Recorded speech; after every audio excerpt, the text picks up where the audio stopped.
Sayap militer Jihad Palestina Brigade Al-Quds mengumumkan serangkaian serangan yang dilakukan oleh mujahidinnya di berbagai medan pertempuran di jalur Gaza. Dikabarkan mereka menyerang tank Israel hingga pasukan pendudukan.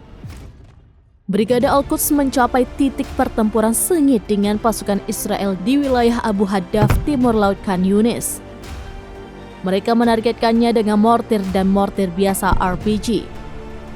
Brigade Al-Quds juga menginformasi bahwa mujahidinnya terlibat dalam bentrokan sengit dengan tentara pendudukan di lingkungan Sheikh Radwan dan Al-Nars di kota Gaza.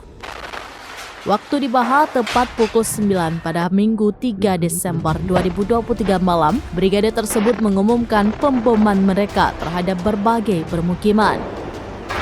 Perlawanan juga menggempur pertemuan pendudukan serta pertemuan di daerah sekitar jalur Gaza dengan serangan rudal yang intens.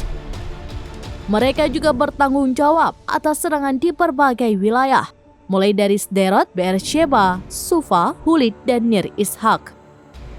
Serangan diluncurkan dengan rudal salvo terkonsentrasi. Mereka juga mengklaim menargetkan zona industri di Ashkelon dengan senjata yang sama.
Download Tribun X sekarang, menghadirkan lokal menjadi Indonesia.